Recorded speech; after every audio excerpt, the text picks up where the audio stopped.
Alrighty, so tally ho, my darlings, my wild darlings. How are you all? Hang on a second, I'm just adjusting this slightly. Anyway, nice to see you. A pleasure as always. I'm Tad. It is 7 o'clock p.m. here in California, and which is where I am and where some of you probably are too, but some of you are not. So wherever you may happen to be, I hope things are going well and that you are having a good day so far. I was having a good day until our new dog ate my expensive earbuds. But this is what happens when you have dogs, especially when you have new young dogs, and especially when you make the mistake of leaving them somewhere that the dog could reach.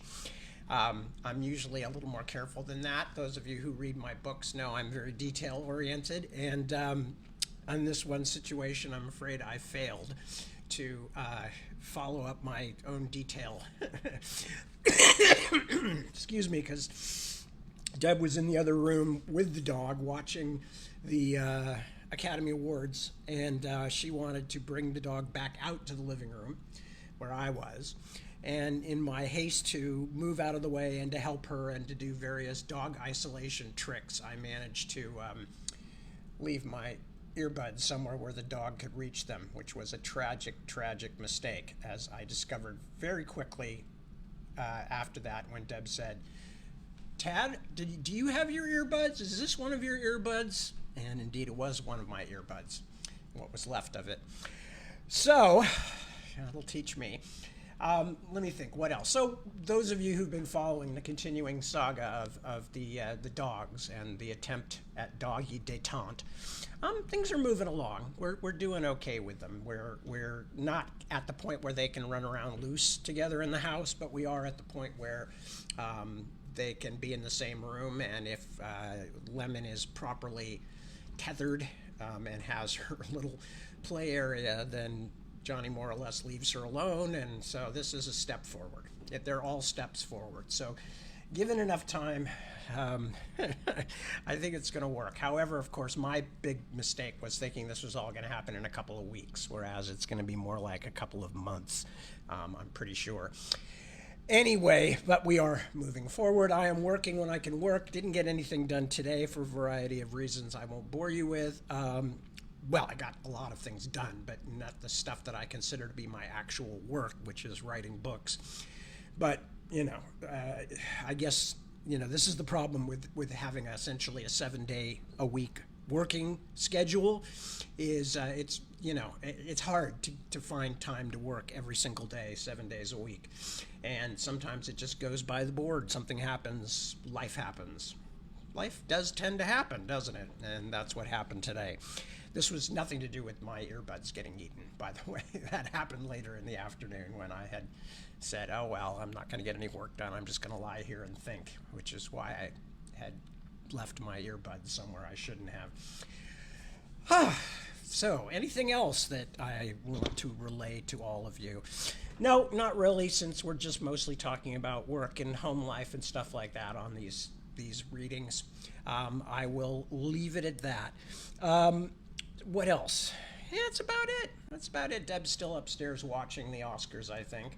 I never watch things like that. They make me nervous for a number of reasons. One of them is my weird, probably told you guys about this before, but I have this thing, we would have called it a neurosis in the old days, in the Freudian days, but I don't know what you'd call it now. It's not quite a phobia, but it's definitely like, I hate it when things go wrong, and so unscripted things always make me nervous. I was a wreck at my kids' talent shows. Not for my kids, because my kids were little troopers. They had been in theater since they were really young, by their own choice, I might add. Although we certainly were in favor of that, because that's a good environment for kids, especially for boys. It's a very good environment, good place to find yourself.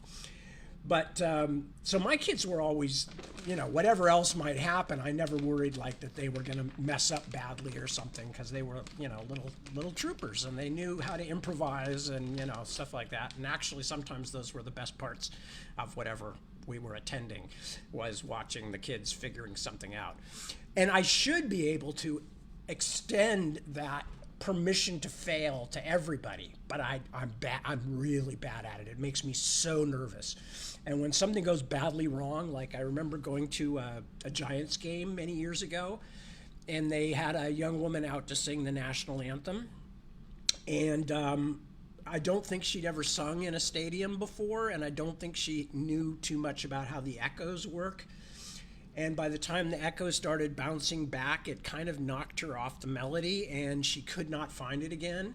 And this was like in the first half of the first verse. And some people were actually booing, which I thought was just horrible beyond belief, because the poor young woman was like kind of panicking and trying to find the song. But for me, it felt like somebody had stuck a hot butter knife in my stomach and was like twisting it around. That was, 30-something years ago, but I've known that I have that. And interestingly enough, some of this stuff I think is actually not purely environmental, because I don't think my son, for instance, ever saw me behaving that way. Certainly not when he was little, but when he was little, when somebody would be accused of something that they didn't do on a television sitcom or something, he would have to go hide behind the pillows, the couch cushions, because it made him so uncomfortable. And I went, so maybe it's genetic. This feeling of like, oh my God, somebody else is in trouble. Anyway, so I don't know how I got on this. So Deb, like most normal people, without these weird problems, Deb likes watching things like the Academy Awards or the Emmys or things like that. She also, I don't think one of us pays more attention to that stuff than the other, although Deb probably does, if anybody does. But so she's watching that, and I can never watch things like that. I'm just terrified at some deep, deep level that something's going to go wrong. I am so glad I was not watching when Will Smith slapped Chris Rock, because I probably would have had a stroke or something like that at the Oscars, whatever that was, last year, 2 years ago. I'm sure I should remember exactly when it was, since obviously it was such an important moment in America. But all I remember was I heard about it after the fact and just went, ugh, my worst nightmare. Anyway, so what else is there to talk about? Not really a huge amount. Let me check and see who has dropped in so far and made their presence felt. And I see Tracy. Hello, good to see you. Let's see what we got here. Tracy, and Chenoa, and Isaac. Hello, hello. Isaac, interestingly, I've done, I've been doing public speaking much of my life and performing and all that stuff. I almost never feel any pressure or worry. I'm very much like, I'll just go out there and figure it out as I go. I'm sure some of you have noticed that watching me with these readings where I don't even bother to read ahead of time or figure out which characters are coming up and which accents I should do, although I have an asterisk on that one for tonight possibly. But anyway, so I'm never nervous, but the one time I was nervous was some 20-something years ago. Deb and I were invited to Germany for an award ceremony. Other Land was getting an award. And I had to do a speech in German on national television. And of course, my German has never gotten very good, as those of you who have met me in Germany know. So I was up there essentially doing a speech. I mean, I was reading it, but it was something that I had written and had help translating. In another language that was not really my language. I mean, like, say if it was Spanish or something, or even French, I would have felt fairly comfortable, but German, no. And the realization that, that was going out to several million people, or at least potentially so, that was the one time I ever felt like, oh, I hope I don't screw up. But generally, I don't worry about it. But other people screwing up, yes, that I worry about all the time. Anyway, let me check in and see who else is here. So, Isaac, it's good to see you. Ivan, my buddy, good to see you. James, that's James D. Scott, hello, hello. Angie, hello, Angie. Susan Shamblin, hello, hello. And Emily, greetings. Tim Speckens, old reliable. Not as old as me, probably, but still lovely to have you here. Kelly, same thing. Barb Ann. Ray Weatherford, hello, Ray. Good to have you. Claudia, a pleasure, as always. Medardo, amigo mío. Es un muy buen placer verte. Christy Sanders, good to see you too. Roger Warman, that's a new name. Welcome aboard, Roger, if this is your first time joining us. Carrie Martin, hello, hello. And my old buddy, Mark Craigbaum. A pleasure to have you all with me. The asterisk I mentioned earlier is that if we get to it tonight, I am going to be, I looked ahead, and for once, because I knew it was up here somewhere, and I looked ahead, and we eventually were going to be coming to the Solihull sisters. And the Solihull sisters were created as a bit of a tribute to my British family, my in-laws, Deb's family, who do live in the West Midlands. But my Birmingham accent, my Birmingham accent is terrible. But I am going to bravely essay it anyway when we get to the Solihull. So I hope it's tonight when it's mostly Americans in the audience, because if I have to do it in front of my British friends, they're going to be just squirming. Talk about secondhand embarrassment. They're going to be secondhandedly embarrassed badly. But anyway, so just wanted to let you know that if we get to the Solihull sisters tonight, and the accent is terrible, I'm sorry. I do the best I can. I'm just warning you. Anyway, so what was happening the last time we were reading, which was only, some hours ago.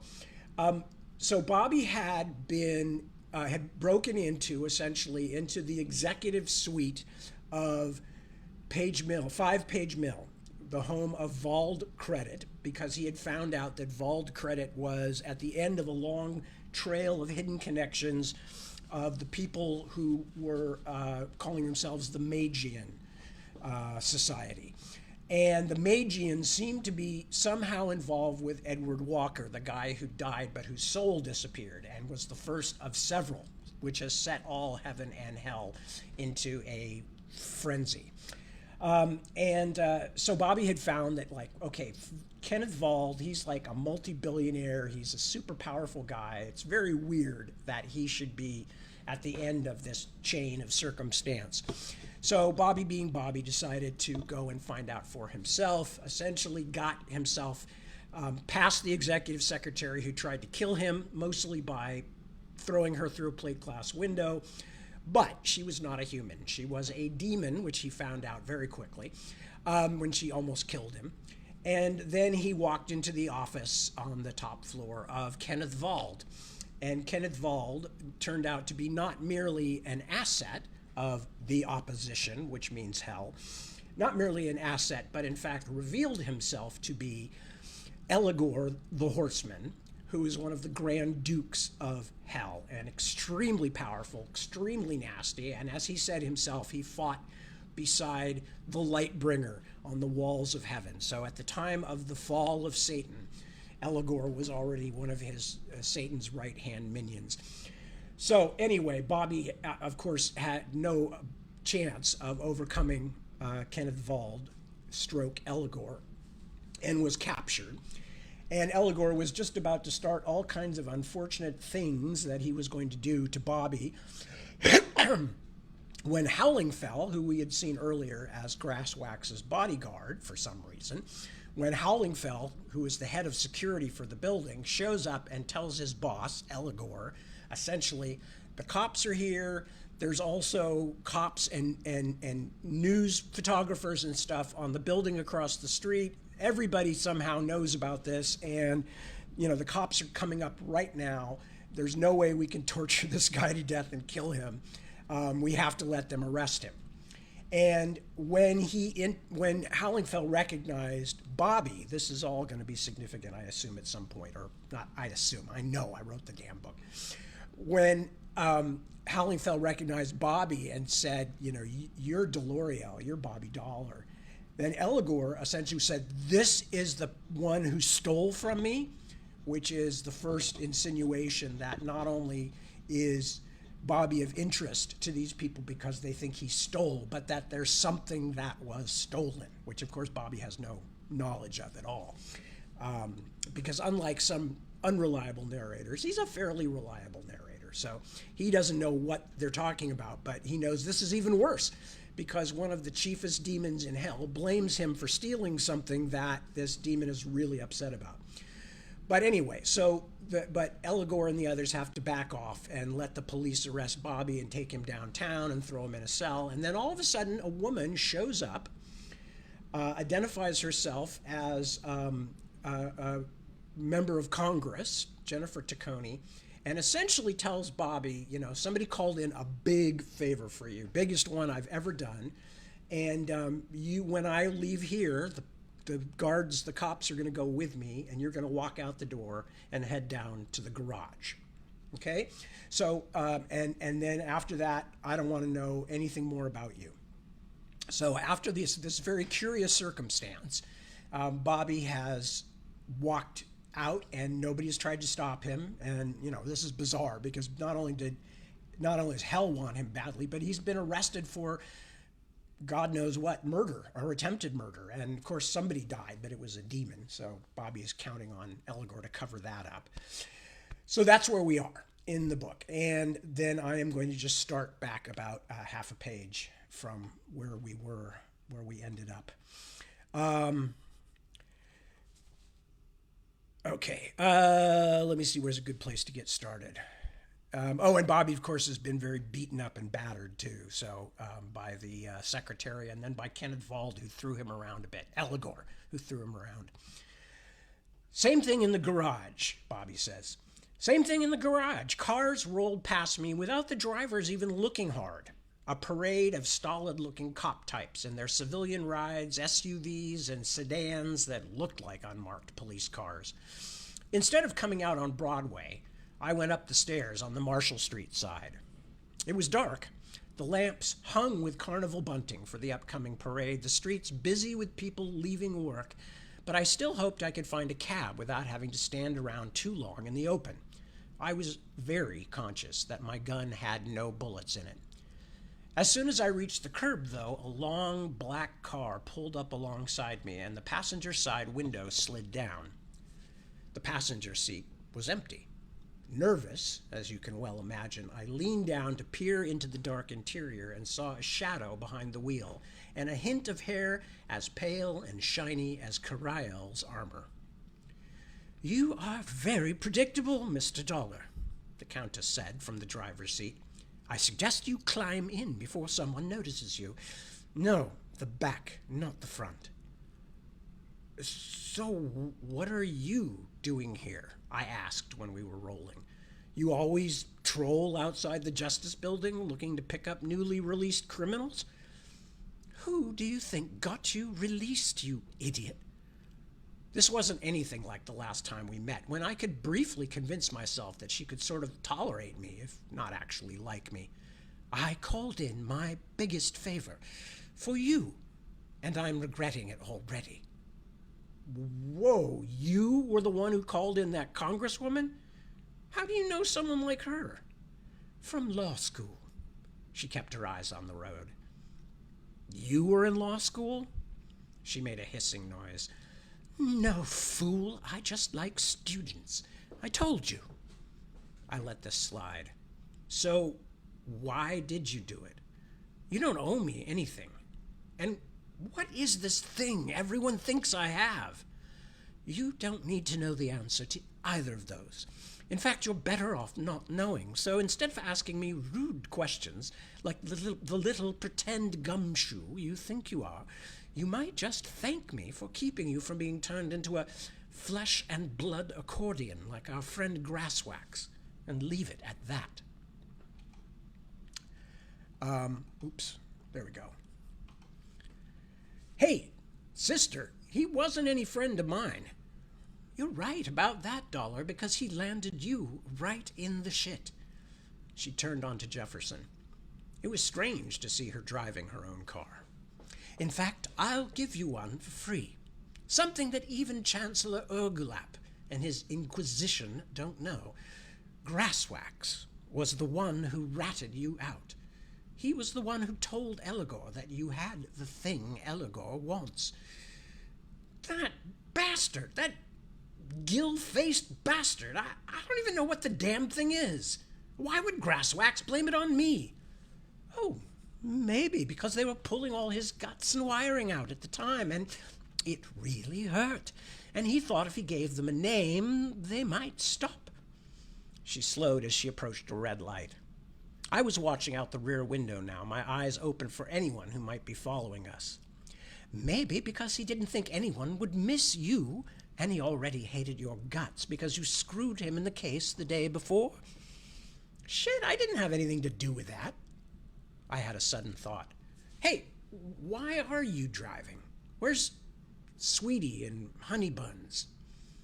If you're talking about my bodyguards, the situation is going to be a little different from now on, she said, for me as well as for you, because things around here have gone very seriously pear-shaped. Where are you staying? Huh? I don't know. I need to find someplace. Can you take me back to get my car? I left it across the street from Page Mill Square. She turned and gave me a hard stare. With the street lights gleaming behind her pale golden hair, she looked like a pissed-off Piero della Francesca portrait. If you think I'm going anywhere near there, you're dumber than I thought you were, Dollar. And I don't think that's theologically possible. Shit. Okay, turn around then and take me down Veterans. I'll grab a room in the Holiday Inn or something. I'll get my car back tomorrow. I slumped back in my seat, overwhelmed and exhausted. So, if Grasswax got me into all this, I still don't understand why it's you getting me out of it, Countess. I mean, I know I'm charming and handsome and everything, but spare me your bullshit, Dollar. She turned right, then at the next block turned right again. I have my reasons, and none of them have anything to do with your meaning anything to anyone. Okay, Countess. No, Casimira. That's your name, right? Okay, like you said, no more bullshit. I think the person who needs to do the explaining now is you.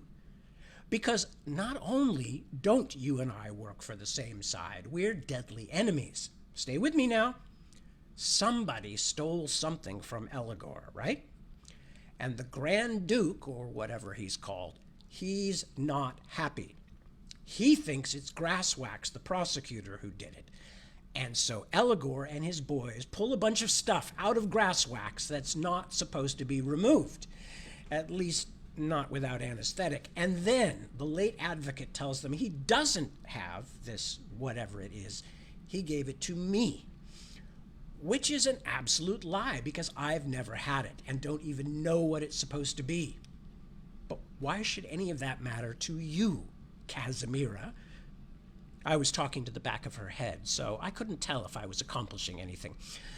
No, I'm going to call you Kaz, because it's shorter, like my temper's getting. Go ahead, Kaz. Tell me why Miss Cold Hands, Cold Heart is helping out an angel who even most of the other angels don't like very much. I waited out the silence. At last she turned onto Veterans Boulevard, a mess of neon and cookie-cutter commercial buildings, car lots, shopping centers, and office complexes, all of them glowing with what looked like desperation, as if terrified they wouldn't be noticed. I'll tell you one reason, she finally said. You remember that thing Eligor's missing? Well, I'm the one who took it. And I was only safe as long as the Grand Duke thought I had it. And he doesn't think that anymore. I swallowed all of the dozen or so questions that burbled up, picked the one that seemed most germane. So, who does have it? Grasswax did, for a while. But obviously he got rid of it. She pulled into the Holiday Inn driveway. And nobody knows where or to whom. Your stop, Dollar. I considered walking around to the driver's side and asking her if maybe we should get a drink and talk about this more. But as soon as I closed my door, she was gone, rolling down the driveway and then pulling out into the flow of lights on Veterans like a fish tossed back alive into a swift river. Chapter 15, Dead Yampy.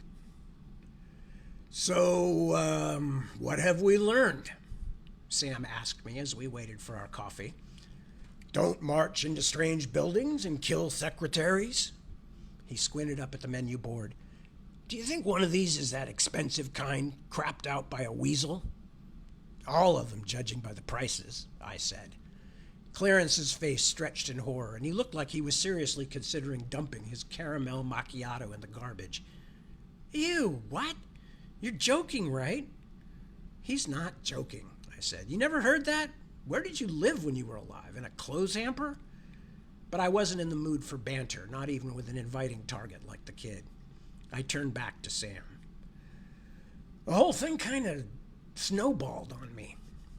Yeah, he growled. Remember what they say about the sort of chances a snowball has when dealing with the infernal powers? You dumb shit. Why didn't you call me?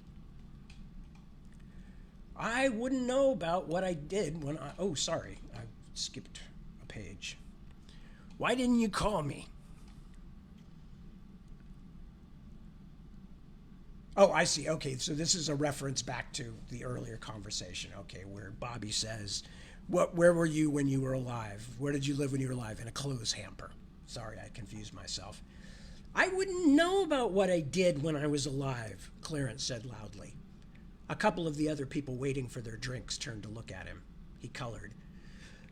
I mean, how would I know? He said more quietly. I don't even know that I was alive. I did my best to ignore him. Okay, Sam, you're right. I should have called you.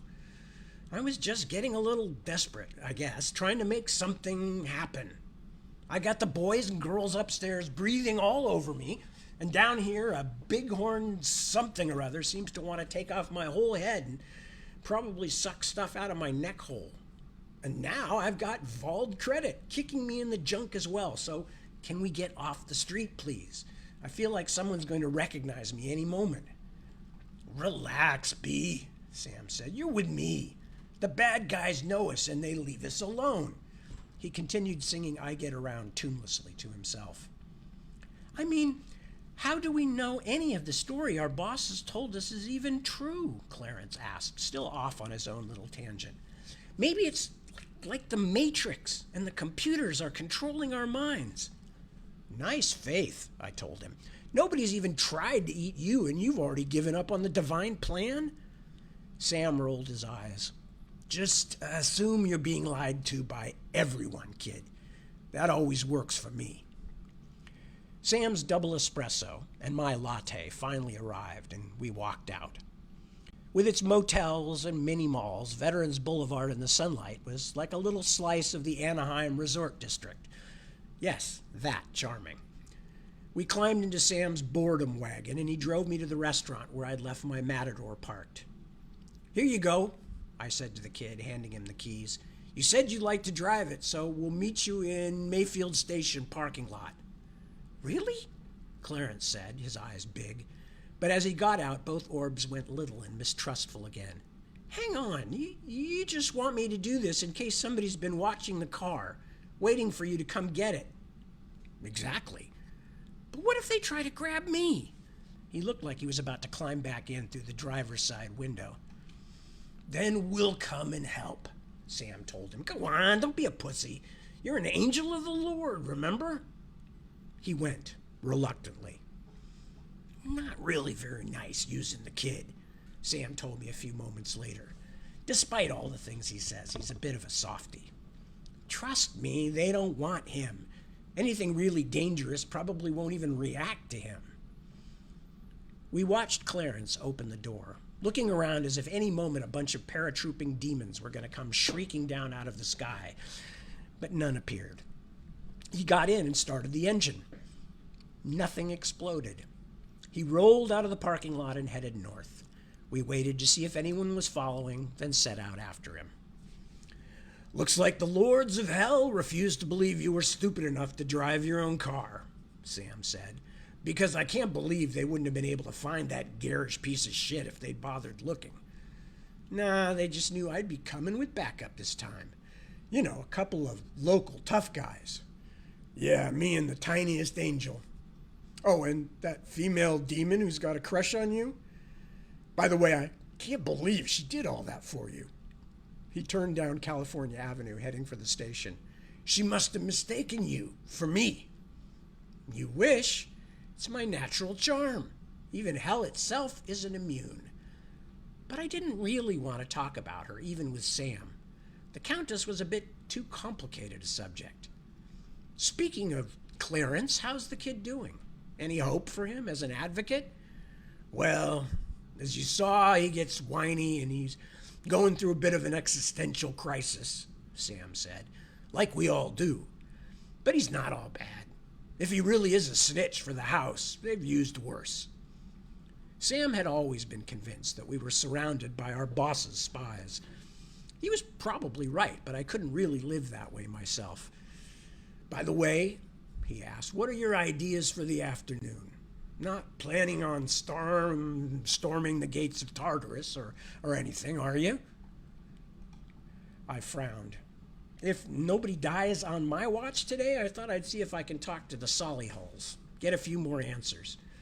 I'm sure not going to figure out this puzzle with the pieces I've got so far. Hey, that would be perfect for the kid, Sam said. You could take him along, couldn't you? He's always asking about the big picture. You know, that kind of stuff bores the shit out of me. And I got some other things I'd like to get done without having to answer questions the whole time. His voice rose to an imitation of his young protege. Sam, why don't the nice Buddhists go to heaven? Don't they? Fuck if I know. I'm just telling you. Questions. Like someone I used to know. He glanced over at me. That would be you. Yeah, I got it, Mr. Sentimental. Everybody's like that at first. You probably were too, Sammy boy. I have never, for one instant, been a millimeter less than cool. Look, just take him off my hands for the afternoon, will you? Because I swear, B, he ain't a bad kid, but I'll go back to drinking if I don't get some time away from him. This from a man who'd previously boozed 2 bodies to death, so it wasn't a completely idle threat. But doesn't this stuff bother you, Bobby? Clarence asked me as we left the drugstore parking lot. I stashed the thrifty bag in my jacket pocket and took the ramp onto the 84, headed west. In the last decade or so, a lot of tall buildings had sprung up around what had been the old Woodside Expressway, but when the traffic was moving slowly, you could still see between them to the flatlands of Spanish Town on either side, block after block of 2- and 3-story apartment buildings. I mean that there are so many questions about what we do, questions without answers. I got enough of those already, Junior, and mine are going to get me killed if I don't answer them, so I don't really have time for the other kind. Look, like I said, it turned out there really is a heaven, there really is a hell, and this is what happens after we die. What's so hard about that? He scowled. You don't get what I'm saying. I hit the brakes hard as some moron tried to catch the yellow at Volota Road, missed it by 3 seconds, and would have T-boned me if I hadn't seen him coming and waited to start into the intersection. I hope when you kill yourself they send young Elvis to plead your case, asshole! I yelled after him. No, check this, Clarence. I do get it. Because I had more questions than you when I started. And I still ask questions all the time. But some things we may just never know. As living beings, humans don't understand completely how the universe works. And as angels, there's still stuff that hasn't been revealed to us yet. I decided I can live with that. Which was not entirely true. I was pretty sick of unanswered questions, but you can only bang your head against so many walls before you either rethink your approach or knock your brains out once and for all. But what about the religious thing? Why is it that the whole operation is run by Christians and Jews? Were they right about everything all along? Were the Buddhists and the Baha'i and Muslims and everyone else wrong? That just seems so American. I laughed as I swung into the coffee shop parking lot. Hold on, kid. Who's saying everyone else is wrong? Who's saying the Christians or the Jews are right? What do you mean? It's obvious that nothing's obvious, I said, cutting him off. Have you bumped into Moses or Jesus hanging around upstairs? You haven't, have you? We see what we see, and that isn't much. I sighed. Look, kid, for all we know, the highest, the one who gives us all the orders, also calls himself Allah, or Ahura Mazda, or Jade Emperor, or even Brahma. Maybe we've been told we're angels because that's all we can understand, even after we're dead. We don't really know anything. And as you should have learned by now, you can't trust the way things look either. I got out of the car. You're about to learn that lesson all over again. He got out, still frowning like he wanted to argue some more. Who are these people I'm going to see anyway? I shook my head. First, you're just tagging along, a quiet observer. Second of all, they're not people. Third, you may not see anything at all, unless they decide they like you. Huh? Just shut up for a change, okay? Let's get some lunch. I could understand Walter Sanders' less than enthusiastic review of the Superior Grill when we got inside. The place was your garden variety greasy spoon, with menus printed in the 70s and waitresses who looked like they had been working there a lot longer than that. Even the pies behind the glass counter had a slightly embalmed look, like the corpses of communist leaders on public display. Our waitress resembled Wallace Beery in one of his prizefighter movies, definitely the punch-drunk phase of the story. She didn't seem all that crazy about having to serve anybody, but took our orders without actual argument, hung the slip on the roundy thing, then went back to talking to the other waitress, who could have passed for Lon Chaney Jr. with a beehive hairdo. I don't get it, Clarence whispered to me. We're the only ones in the place. When are your friends supposed to get here? Why, Bob? Asked the cream pitcher, its top opening and closing like a tiny silver mouth. Are you thinking about asking one of the waitresses out instead? The chuckle that followed was a little coarser than the silvery bell variety one usually expects from invisible spirits. Clarence let out a yelp like a dog whose tail has just found its way under a foot, and was halfway to the front door before I could convince him to come back. At the other end of the long room, the waitresses looked up without interest, then went back to discussing particle physics or whatever else was keeping them from bringing me a glass of water. Who said that? Clarence asked me, eyes wide. I did, Bob, said the cream pitcher in a broad West Midlands dialect. Didn't mean to put the wind up you. She did, though, said the coffee pot, its own lid also bouncing up and down as it spoke, like a cheap overseas cartoon. She loves it when they jump. I rolled my eyes. Both sisters enjoyed this sort of childishness way more than they should have after so many years of afterlife. This is Haraheliel, ladies, I said, but we call him Clarence. Clarence, these are the Solihull sisters, Betty and Doris. They know everybody who used to be anybody. He looks like a nice young one, said the cream pitcher. Not no grump like you, Bobby, love. Oh, but our Bob's got reason to be grumpy, doesn't he? Said the coffee pot. Look at his face. The poor dear's all over cuts and bruises. The bell above the door tinkled, and a couple of delivery drivers in uniform walked in. They waited a minute for the waitresses to finish up their review of quantum field theory. Then, when that didn't happen, they chose a booth not far from ours and sat down. Is this a trick? Asked Clarence in a loud whisper, still looking around for the source of the bodiless voices. Who's doing this? He's not thick, is he? Betty asked. I mean, any more than normal young lad thick? Oh, was he one of those unfortunates? Her sister said. That's a shame. Just knew, I told the ladies. Betty and Doris are earthbound spirits, I explained to Clarence. They exist both here and the spiritual plane, although it's more like they're just visiting here. Where they come from is sort of another part of outside, through the zippers, except it's actually part of purgatory, I think. I shrugged. It's confusing. What he means is that we're ghosts, said Doris proudly. The real thing, us. Except we've got no place of our own to haunt. Once we lost the bungalow where we grew up, we just floated around. Eventually we floated all the way over here. Bloody Nora, she makes it sound easy, said Betty. We haunted a second-class stateroom on the Franconia for 2 whole years before we could get off again. That running water is nasty stuff for ghosts. Everyone knows that. But who would have guessed that the ocean counted too? Oh, and then we were in New York for a while, her sister continued. The two voices seemed very close to the ears, and the ladies loved to jump back and forth from side to side, as though someone was playing with the mixing board of reality. Even for somebody like me who was supposed to try this stuff at home, it could be quite disorienting. Too cold, that was. That's why we come out here. Ghosts get cold?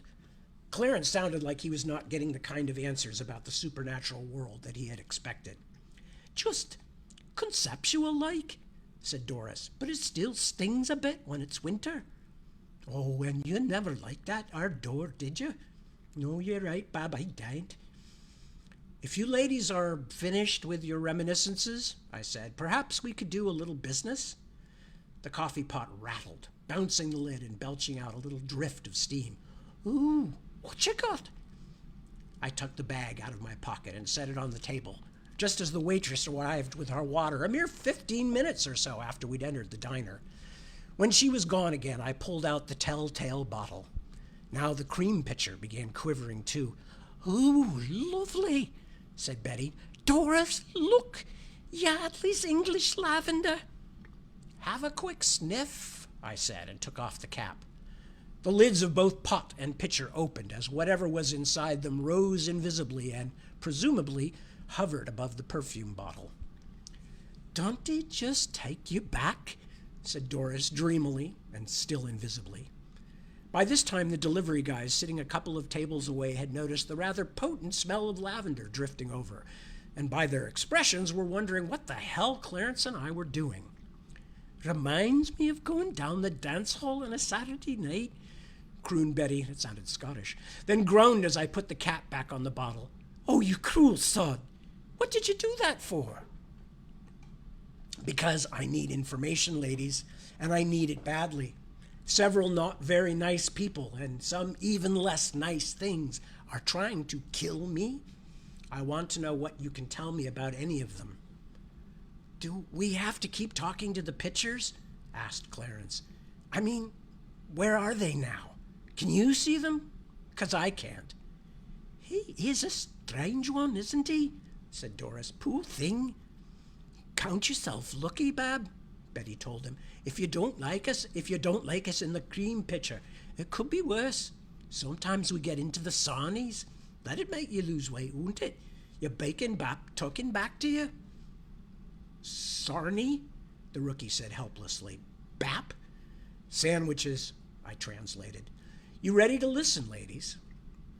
First, let us get comfy like, Doris said, and suddenly they were both there. Well, not there, not in the three-dimensional sense, but present and visible in a filmy sort of way. Two slightly purpley blue, mostly transparent, and fairly podgy middle-aged ladies in what I've always assumed were outfits from the 1940s. Dark dresses, heavy cloth coats, and hats. We were sitting in a 4-person booth, so one of them was next to each of us. Betty beside Clarence, and Doris next to me. Clarence tried to look like it didn't bother him at all, but he also kept sliding away until he struck up against the wall of the booth. Mighty little bugger, isn't he? Said Betty. Her hat was festooned with artificial flowers. Cheer up, lad. It might never happen. As the waitress returned with our food, I explained the last few days to them all. I had to trim out some details I wasn't sure I wanted to share with the kid, but I was able to lay out the most important bits. When I finished, the Solihull sisters seemed to be listening carefully. The first question, though, made me wonder. Do you remember that boy from Erdington we were at school with? Asked Doris. The one who had nasty crawly things in his pocket? That Hamish. I was just thinking about him too, her sister said. He was like that, wasn't he? Trying to hide things from teacher, but she always sussed it out. You two are not going to get even another sniff of that Yardley if you don't start helping me, I said sternly. We are, Pigeon, we are, said Betty, rippling a little with impatience. So just shut it and listen. This Hamish used to have things in his pockets he shouldn't. Snakes, beetles. Once he had a live mouse, can you believe it? But he was his own worst enemy, wasn't he, Outdoor? He truly was. He always made a fuss whenever the teacher looked at him, squirming and looking away from her, so she always knew when he was up to no good. It was as good as saying, I got something I shouldn't. Am I supposed to understand this? I asked. Don't be thick, Pigeon, Doris told me. It don't become you. She's saying that you can see things better when you're face to face with someone. Most folk can't help showing what they're thinking if you're round them long enough. Right. Betty nodded as though that had made sense. Meaning what? Look, ladies, I've almost had my skin ripped off my body several times in the last couple of days. I may not look it, but I'm scared. Can you just talk plainly for me? Doris sighed. Put it about that you do have this thing. See who shows up to dicker for it. That'll lead to conversation. But I don't care about the people who want to buy it. I want to find the missing thing, the thing itself, because if he doesn't get his thing back, one of the major lords of hell is going to remove all my nerves and organs, and there's no way that can turn out well. We're just trying to help, love. You don't even know what it is that got stolen. But if you put it out that you do have it, and then see what you get offered for it, you might find out. That would make it a lot easier to find the thing. There, now I'm going Scottish again. That would make it a lot easier to find the thing. Now, wouldn't it? Knowing what kind of a thing it is. Actually, said Clarence, that makes sense. Yeah, I told him, the kind of sense that will get me killed in new ways I haven't even imagined yet. And here I was just worrying about the old ways. I pushed my plate away. Suddenly I didn't feel much like finishing my Belgian waffle, although usually I can choke down anything with sugar in or on it, no matter how beat up I am. Speaking of the old ways of getting me killed, ladies, any insights about my horned friend, the Galoo? Because I have a feeling I haven't seen the last of it. Doris frowned and nodded sympathetically. Oh, that's a bad one, Pigeon. We've been asking all of our friends on the other side for the last few minutes, but nobody likes to talk about such things, even those old enough to remember them. Them Galoo, they're dead yampy, completely mad. They'll eat their way through a mountain just to break a rabbit's neck on the other side. Thanks for the words of colloquial wisdom, I said. What can I do to stop it? Not much, Bob, said Betty. A spell of dismissal, but you'd have to get the same fella who summoned it to dismiss it as well. Great. I'm pretty sure that's not going to happen because the fellow who summoned it is probably the same Eligor, king badass of Hell Corners, who wants me so interestingly dead. I said it a little more emphatically than I should have, and perhaps I said it a little more emphatically than I should have, perhaps, and I heard one of the delivery drivers drop a spoon. Shh! Betty wiggled her stubby fingers. Don't say the fella's name out loud. The two delivery drivers finally got up to go. They'd been watching Clarence and me talking for several minutes, and of course we had only occasionally been talking to each other, the rest of the time to empty spaces in the booth. It seemed to have disconcerted the drivers. They left a pile of money on their table and inched past us, wearing unconvincing smiles. Ooh, I fancy that second one a bit, Betty said. He's got a nice bum.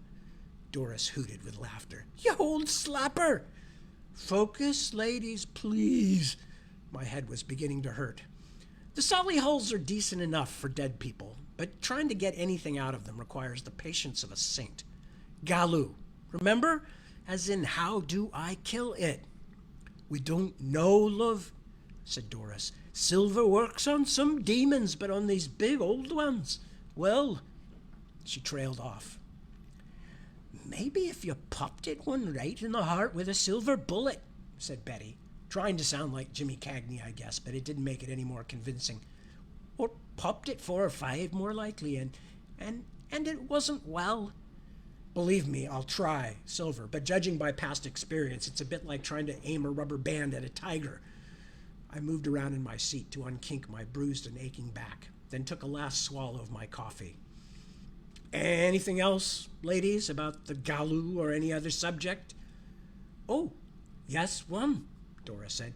Your grasswax fella, that prosecutor. I remember him well, his outside and his insides. We used to hear a bit of him, said Betty, as if she'd started the sentence. Sometimes it seemed like they were one person, the way they finished each other's thoughts, but I guess that's what happens when you've been living together, or living and dead together, for over 100 years. He had a gambling problem. That's what we heard. I waited. That's all? He was from hell, ladies. Of course he had vices. I don't think you're allowed to live there unless you do. Not having vices would be a vice, if you get what I mean. So what of it? Betty frowned, a thin, nearly transparent line on her even more transparent face. We told you, Bobby, love, don't get stroppy. People who have the gambling fever tend to owe people things. Money. Favors. We just thought we'd mention it.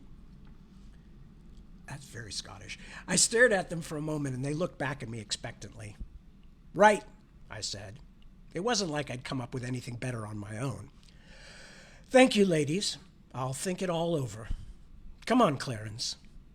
As the kid sat wondering how to get out of his seat without sliding through the ghost of Betty Solihull, I took the bag out of my pocket, removed the bottle of English lavender, and discreetly poured it on the floor.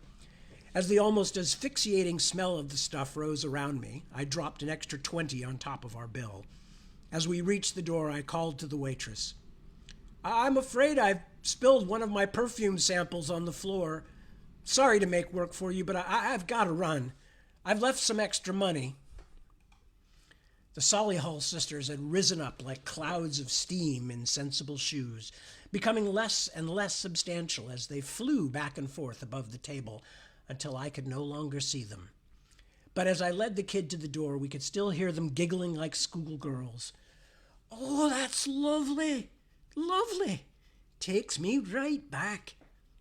Do you remember that boy, Tom Kippers, who used to take you to the pictures?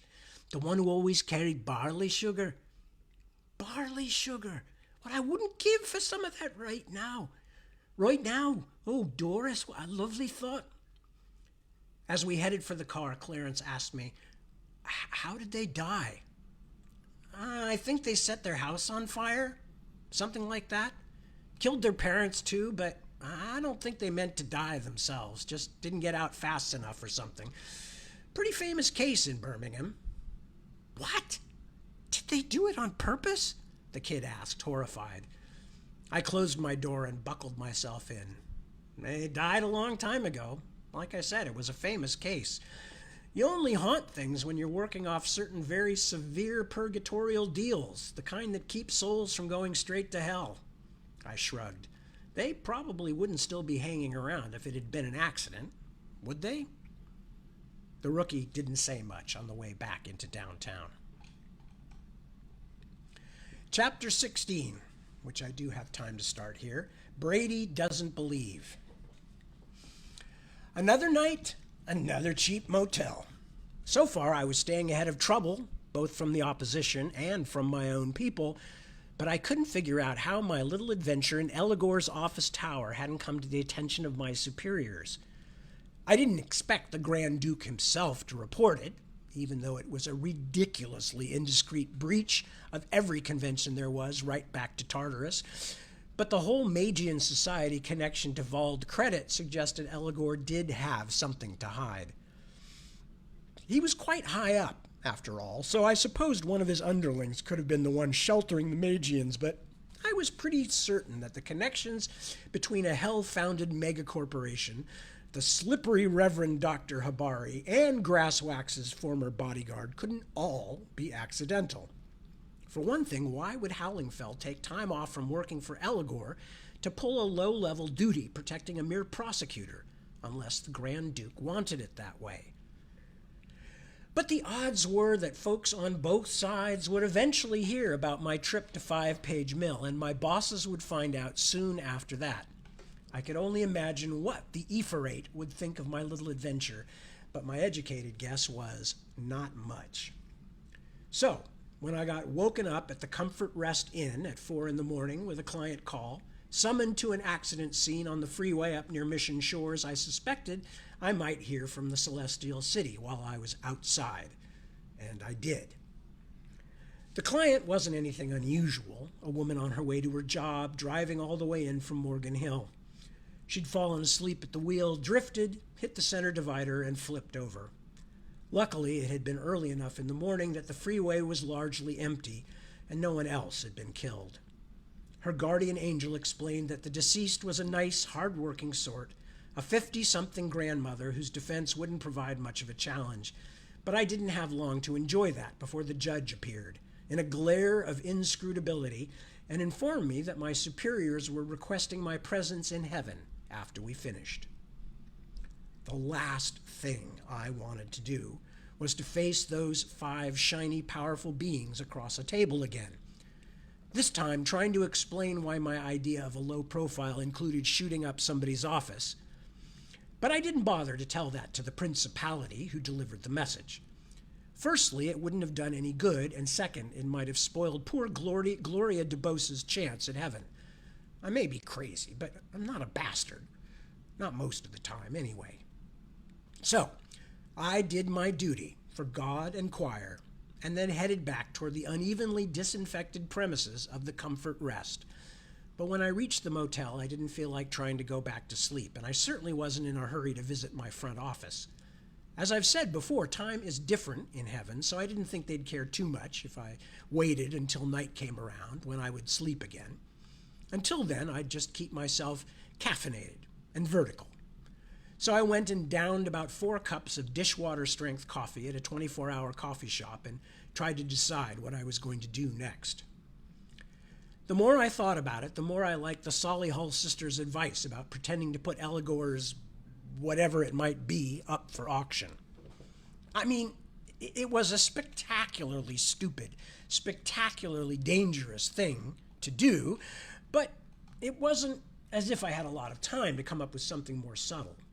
My superiors were probably about to rip off my halo and drum me out of the Corps, and a certain red-hot monstrosity with horns was out there somewhere looking for me, along with the rest of Eligor's minions probably, slowed only by the fact that I was moving around a lot and sleeping in motels. It's times like this when I wonder what the higher angels who organized all this were thinking when they gave us earthbound underlings bodies that needed to be fed and watered and rested just as if we were real people. So it seemed like I might as well poke things along. If I was going to wind up demoted, or worse, then I intended to go out like a crazy man, kicking and screaming and setting shit on fire all the way. I think I'm going to stop at that point, because that's a good last line to stop on.